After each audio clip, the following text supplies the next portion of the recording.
Hello everybody, it's Nick here with Nick Tolman Music, and today we're going to go ahead and continue our beginner guitar lesson series using Mel Bay's Modern Guitar Method, Grade 1.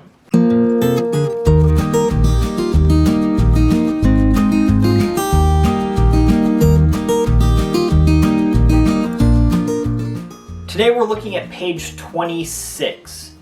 And this page, and I'm just putting the disclaimer out right from the very beginning, that this page is one that you should plan on taking some time. Okay, you're not going to blow through this page, but at the end of the day, if you really put your time in, you put the practice in on this one, it's going to be really rewarding because you're going to be able to play some really wonderful music coming from this page. So let's jump right in on it. At the beginning of the page, it has a little bit of a discussion up in the box about the key of C. All right, and this is kind of an introduction. Way early on in the lessons, we talked a little bit about key signatures. And if you haven't seen my video about the staff, I do talk about key signatures briefly in there. But the idea of a key is it's a set of notes that you use that revolve around a specific scale for a song. Okay, now all the notes that we have learned so far on the guitar are all in the key of C. Okay, now what that means is the key of C is a good starting point because there are no sharp notes and there are no flat notes in the key of C.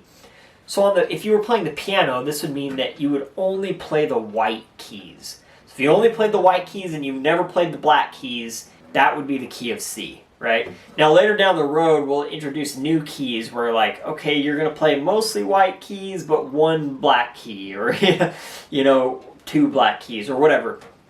And we'll kind of do the same thing. We'll introduce those keys and how they work on the guitar.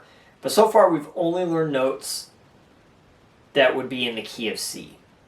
No sharp notes, no flat notes, no F sharps, no C sharps, no B flats, no E flats, nothing like that. Just natural notes. C through C. C, D, E, F, G, A, B, C.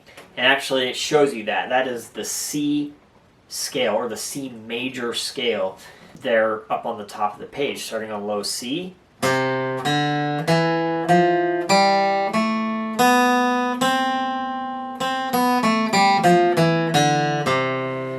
Do, re, mi, fa, sol, la, ti, do, do, ti, la, sol, fa, mi, re, do.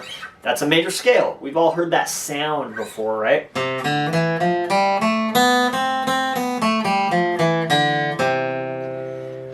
You will notice that also kind of gives you a breakdown of the steps. When you play music, when you move from a note to a note in a scale, generally you're going to be moving either in what we call a whole step or a half step.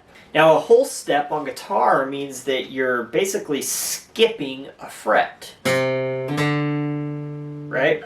From C to D, you don't really see that because you're changing strings, but if you play D up here, you would see that from C to D, you're basically skipping a fret. Whenever you skip a fret, that means that it's a whole step. Now, if you were to move from a note directly to the very next fret up, that would be a half step. So you see that happening on the third and fourth notes of that scale moving up. We have E to F, second finger to third finger, second fret to third fret. That is a half step. Whenever you move from one fret to the very next fret, that is a half step.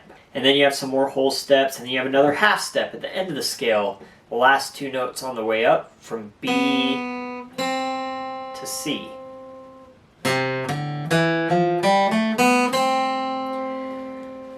Later we'll talk more about whole steps and half steps and how that all kind of fits in, but just right now we're just kind of introducing those terms so you have heard them and you know when we talk down the road, when they happen again, you will have at least heard the terms and you kind of know a little bit of what they're all about. All right, so let's take a look at Shenandoah. Now this is what I'm talking about when we're probably going to need to spend some time on this exercise, as well as the Bluebells of Scotland. Both of these are going to require some effort. So looking at Shenandoah, right out of the gate, I'm just going to play it for you, and then we're going to break it down. Here we go. Shenandoah. 1, 2, 3.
Okay, so that's the idea behind Shenandoah. Let's break it down a little bit. First off, in my previous lessons, I have talked extensively about some different kinds of practice techniques that are going to be absolutely essential for you to be effective doing this song. If you just try to start right at the beginning and just play through, it's going to be discouraging. So the idea on this one is that you need to really break it down in ways that make sense to you. Now, if you've done well up to this point at making sure that you're mastering every single exercise before you move ahead, you're going to have the foundational ability to play the stuff that's here. So you might be able to kind of fumble your way through it, and you might be able to see exactly which spots right off the bat are troublesome for you. But you might not be able to do that. So before we've talked about like the concept of isolation, right? Isolating things that are challenging. But you might not even be able to do that right off the bat on this one. You might not even be able to say, oh, well, you know, measure 3 always gives me trouble. And that's okay. So for me on this one, really I think that the concept of chunking, which we've talked about in previous lessons, is the way to go. Take this in small chunks and really just take it little by little, measure by measure, beat by beat even, if you need to. So starting out, if I was just going to be looking at this right from the start, I might make my first goal to be able to play just up through the first measure, right?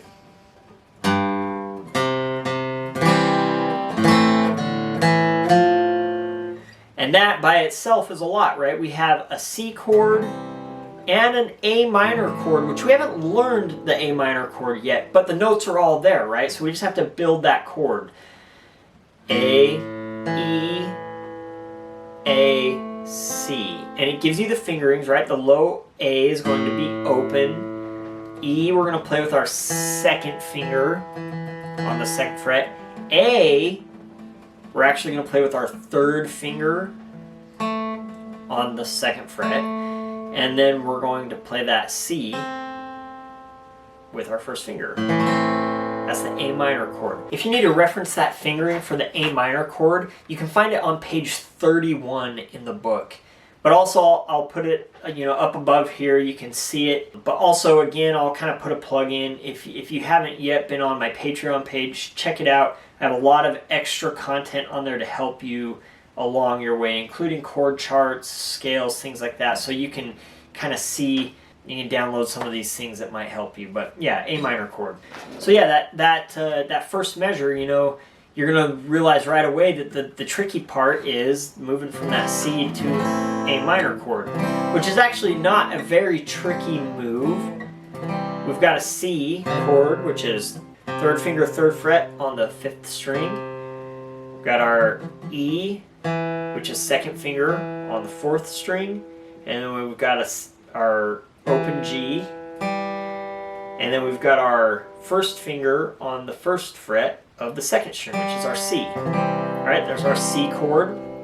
To move to A minor, only one finger needs to move, right? It's just that third finger needs to move up from this low C up to the A on the third string. So that would be something to isolate and maybe practice a little bit in that first measure, is just C to A minor, C to A minor. Okay? Practice that first measure for as long as you need to until you really have it down.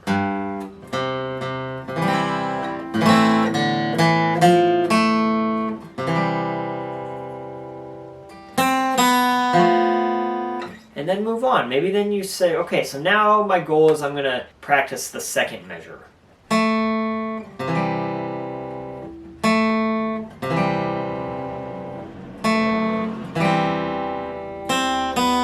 Right? And just practice that second measure for as long as you need to, and then put it to the first measure.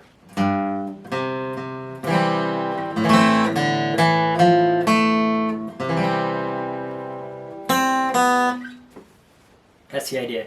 Chunking is going to be key.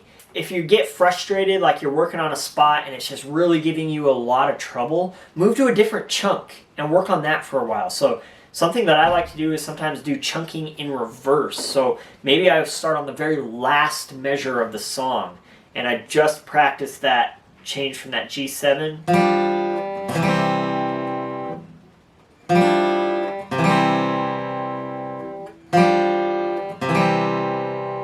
Yeah. Over and over as much as I need to. And then I add, okay, so I'm going to add the measure before. So now I'm just doing the last two measures. 2, 3, 4. Yeah, A minor.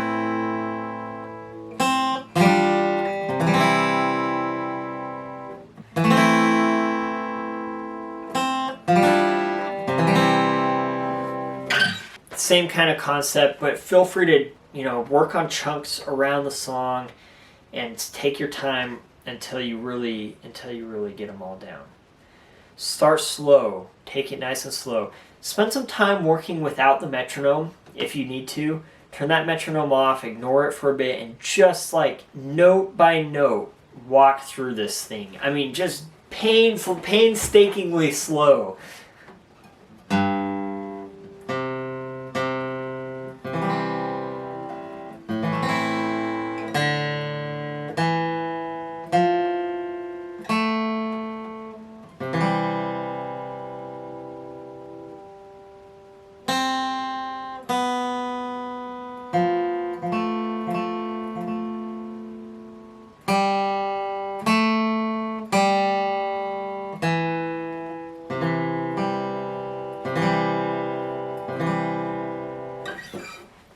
Just to get your fingers moving and doing the right things, and then eventually start adding in the metronome. Once your fingers start getting comfortable with kind of where stuff is at, absolutely get right back to the metronome, making sure that you're playing it in time, and that'll be great. Please take your time on this and do your best. And in the future, I think my plan is to get a lesson up soon, specifically on this song, because it does give a lot of people trouble when they hit this spot. So watch for that. I'll try to get that up here in the next few weeks as we get toward the end of this series. But do your best. Just stick in there with it. Take your time. Do some good chunking. Take things in small chunks and slowly build. So that's Shenandoah. Okay, so let's go ahead and take a look at the Bluebells of Scotland. Similar to Shenandoah, I'm going to start just by playing it for you, and then we'll talk a little bit about your approach to tackling this song, maybe some of the tricky spots that you might find in it. So here it is, metronome at 72. Please go slower. Please start out slower as you work up to this, but this is kind of like an initial, maybe, goal tempo for you to work to. Here we go. 1, 2, 3, 4, 1, 2, 3.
there it is at 72. Absolutely, this one can go faster, but for now we're just going to kind of focus on that tempo as our goal that we're trying to build up to. Okay, so just like in Shenandoah, chunking is going to be really important.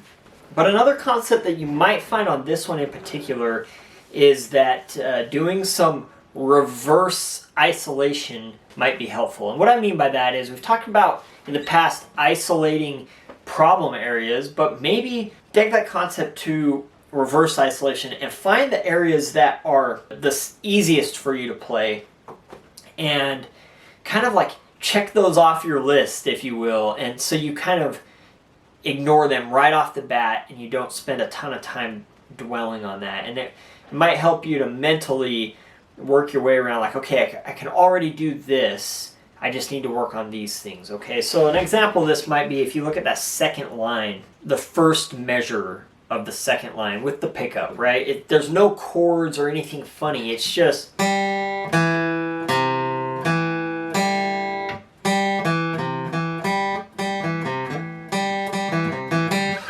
right, so that's a more simple measure that probably won't need a ton of work, okay? Another example actually might be the fourth measure, the fourth full measure, where we have a C, the C chord that controls that whole measure. Now, if you have your C chord, your traditional C chord kind of under control, the book hasn't officially taught us it yet, but we've really been referencing it the past few lessons. You can see it right there on the next page, on page 27. It shows you the C chord, right? Now, if you have that under control, this fourth measure is easy because really it's just that. Now, it does do this thing where it plays a low G down there. I like to play that with my pinky. So I just set up the C chord like normal, and I'll just play with my fourth finger that low G to play the...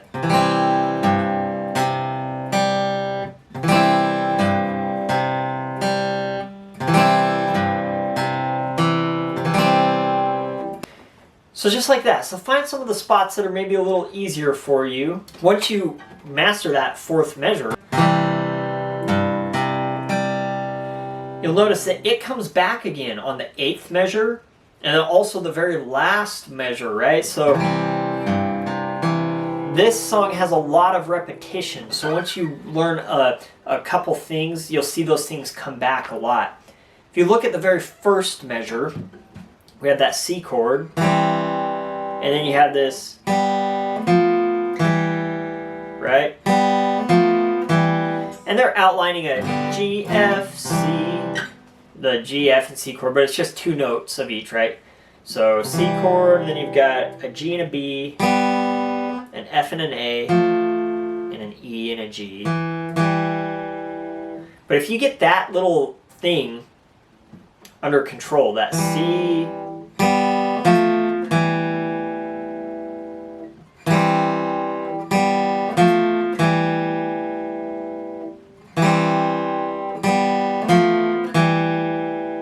that happens a bunch of times in the song, right? It happens right there at the beginning. It happens again in bar 5. Right? Happens again in second line, like the last 4 measures of the second line happens again. So find the spots that, one, you can check off right away that are like, okay, I can do this. And then start finding these things that repeat themselves and you'll realize, oh, I don't really have to learn that much. The first 4 measures of this song are exactly the same as the next 4 measures, which are also almost exactly the same as the last 4 measures, right? So really you're not learning that much material. It's just, kind of being smart and practical about how you go about learning it, okay? If you can get those first 4 measures under control,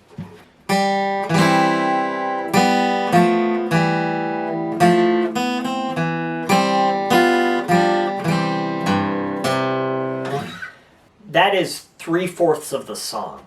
Again, take your time on it. Be patient with yourself on this page. Take as much time as you need. I have had students that have spent months on this page, and that's okay. I don't say that to discourage you.